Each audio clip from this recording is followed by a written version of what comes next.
hand tripping and that's spinning true. your wheels and what have you. Yeah. I just like playing minimal cards that don't answer threats. Okay. I think Joe should be a little bit controlling on the draw, and I don't think that that keeping in those that's what you would do if you were going to be aggressive. Like Yeah. I don't like keeping in those cards that protect your threats in a weird way. But so definitely Dread of Night, Marsh Casualties, Engineered Explosives, which we usually refer to as EE. Yep. Vendilion Click is a little weird here, but because it interacts favorably with, or it interacts well against their Ether Vials and Yeah. their Stone Forges, I like keeping it in even though it's a little expensive. This matchup can also go quite grindy, where Joe is likelier than average to be able to orchestrate the board state where he has something like Leovold plus Click, where he just gets a card for free. Yep. Joe's basic lands are going to be good here, too. Yeah, They're of going to course. help him cast his threes. Yes. And I like, so for that reason, I like keeping the Click in. Yeah. I think you could shave trim on Dazes. Force of Will. I wouldn't be surprised if he brought in a copy of Painful Truths. I've actually seen him board that card in a ton. It's just a house. It's just the closest he can get to playing Recall without having to suspend it, and he's a big fan of Recall. Well, I like don't if know you think that like some of the early game will just break down to trading. Yeah. Like if you think that pushes and decays will trade with plows and vials and delvers and what have you, like if all those things will kind of mix up, I think sideboard games are going to be slowed down. And I think that Painful Truths could be good in that in those situations. It's but also, for the same reason, I also think that we'll see Lewis bring in Gideon. Yeah. But so the problem with Painful Truths is the same thing you brought up with the misdirection, right? Sometimes you take an entire turn off to Painful Truths and you find yourself just too far behind on board when you end up untapping. Yeah, but the goal is like for the rest of your deck to bridge you to Painful Truths. So, do you think that you maybe bring out the library for the truths instead, or do you think the library is just head and shoulders better? I think because we're bringing in EE, it's possible that Engineered Explosives on 2 will kill a lot of Lewis's threats. Agreed. And especially because the interaction with Dahlia is favorable for Joe in that he can cast it cast for an one. Engineered Explosives for 1, Yeah. spending 2 different colors of mana through Thalia, Yeah. and it comes in with 2 counters on it, Yeah. so that doesn't set him back as much as it would another removal Because spell. it only cares what you actually paid, not what you declared. And we're as your back down to costs. the match, but real quickly while they're drawing their hands, what do you think we'll see from Lewis? So I definitely like the Gideon ally of Zendikars. I think the Council's Judgment, it depends on if he knows that there's Leovolds and there's no true Deckless. names. He has Deckless. Yeah, He so knows. knowing that there's no true names, I'm less high on Council's Judgment, but probably still bringing in at least one. We'll probably bring in Path to Exile. Path to Exile seems quite good. I might bring in the Sword of War and Peace, but I'm not actually sure what the 2 modes on that card are. I think it's like It's you take 2 damage and damage. draw a card. I think it's damage for cards in hand, and then you gain for cards Oh, in your that's hand. War and Peace. Okay, sorry, it's the Yeah, other so one. I thought War you were and Peace talking I'm about not Fire a and huge Ice. fan of. Sword of Fire and Ice I do like. Sword of Fire and Ice is shock draw. Yeah, shock draw. War and Peace is I gain for damage cards in equal my to the number hand. of their cards, and Yeah. you gain life equal to the number of your Yeah. cards. I don't like that. I don't. Again, I think that's pushing a Yeah. falsely aggressive motif that Joe does not want to trap himself in. I also don't think that this is a matchup where you're just trying to Voltron. And No. So, I mean, that would be the only time I would just want another equipment for a critical mass of things to equip. And I don't think Lewis really wants to be aggressive either. I think Yeah. both people want to slow down. I think they're both and I think settling it's in- correct yeah. for both of them to do so. Yeah, I think they're both settling in to play a long, grindy game. Which is why, I really like Lewis's Gideons. Yes, I really like Gideon his is removal insane. spells. So I'm actually surprised that there isn't a card I've seen picking up on a lot of popularity on Magic Online in Keldoran Outpost. I just can never beat that card if it resolves. Is that like That's make a the- 1/1? It's the sack and untapped planes when it enters, and then it's like Yeah. 1 tap, make a 1/1. So I just cast Terminus and I don't clear anything, and then they kill me with their 1/1 wearing 2 swords. It's just It's Bitter just- Blossom, but a land. Yeah, but it's uncounterable. So as a deck that doesn't play Stifle Oh, or see? Wasteland in Miracles, Joe did bring in his yeah. Engineered Explosives. So as a non-Wasteland, non-Stifle, I just can never. A lot beat of that this card. makes sense because Lewis led with Vial. Yeah. And Joe answered with Explosives. Yeah, It looks Joe not needing to daze or force because he knows he had the EE covering it. And you can also wait until the vial tries to tick up to 2 before you need to do anything, because obviously if the vial's in a 1-drop, you're ecstatic. yeah, there's no way. Yeah, so you just get to free roll this until at least the upkeep where it would trigger.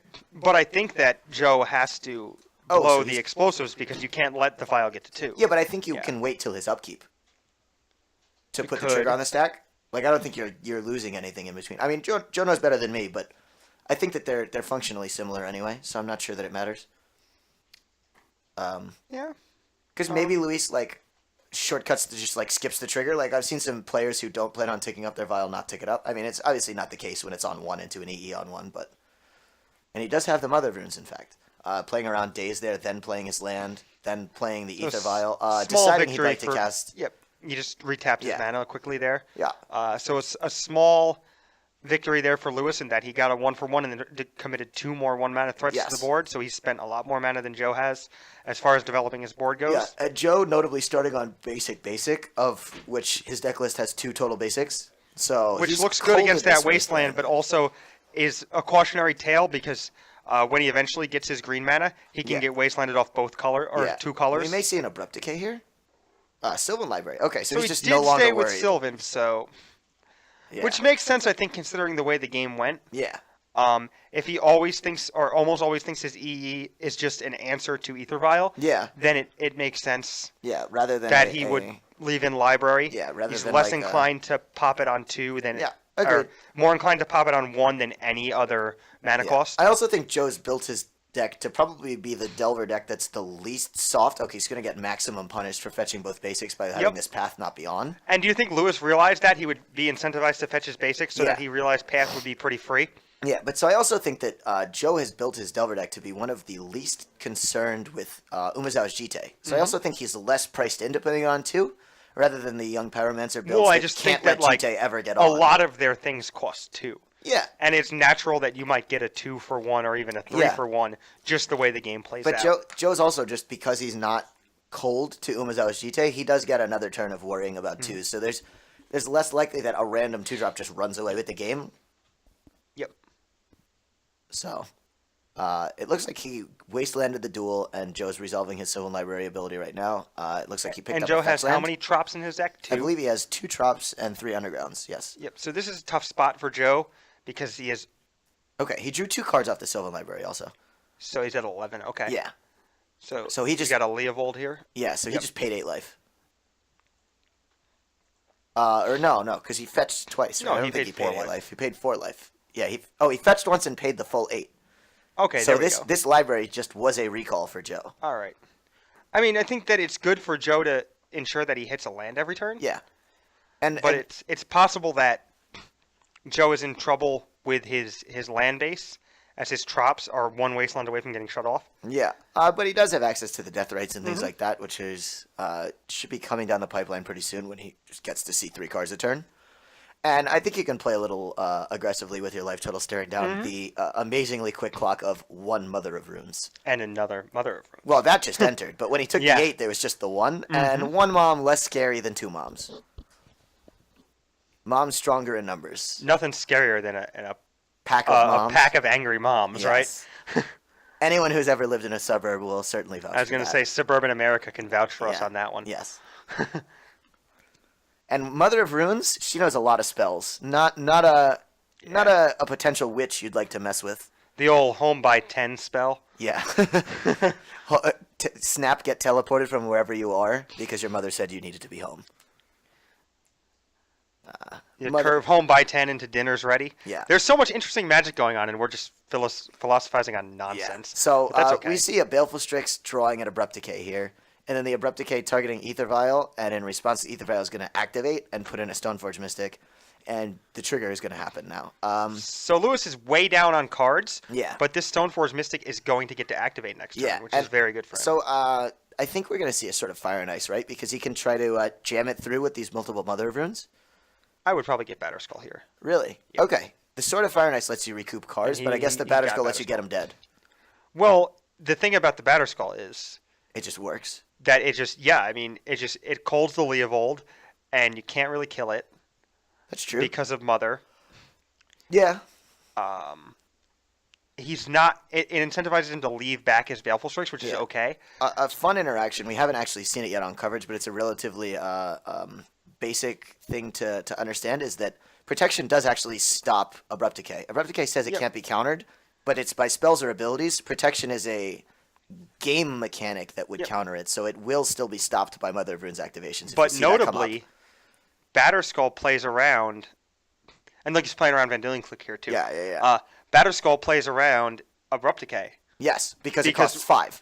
While you're not likely to get any of your creatures Abrupt Decayed with the double Mother of Runes draw, it's entirely possible that your equipment gets Abrupt Decayed. Yeah, because so you're sort of Fire Joe Knights. really has nowhere else to put it, Yeah. and a lot of looks at cards, so it's very, very understandable if he was to have another Decay. Yeah, that's fair.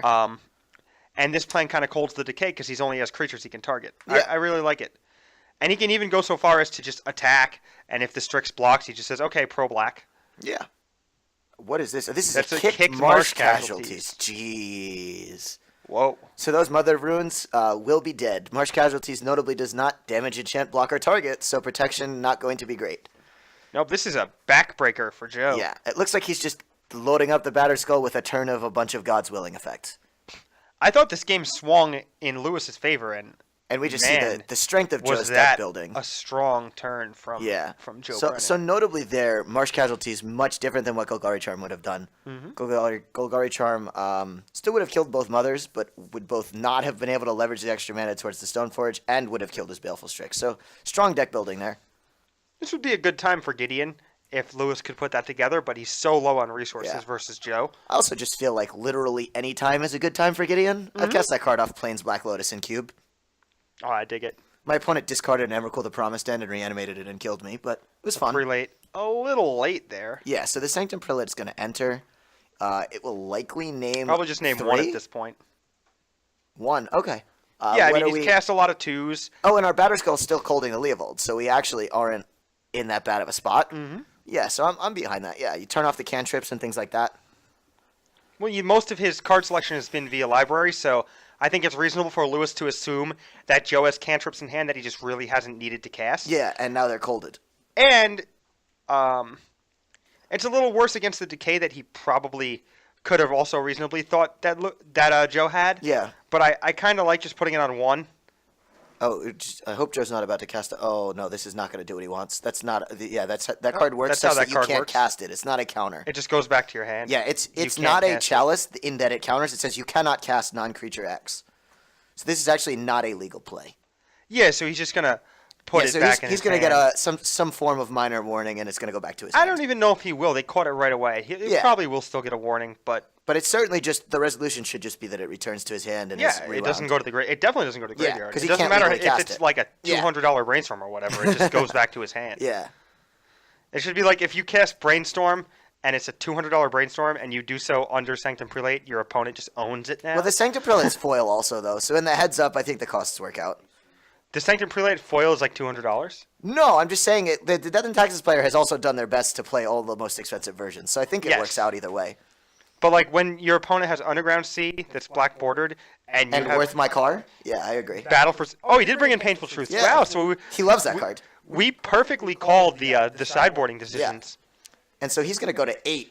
I'm not surprised at all that Joe slowed down here. It's exactly what I expected him to So do. we've seen Joe take 12 damage, 11 of it self-inflicted.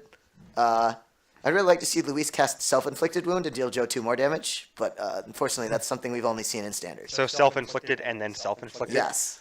I like it. Self-inflicted by my choice, self-inflicted by your choice. Both self-inflicted.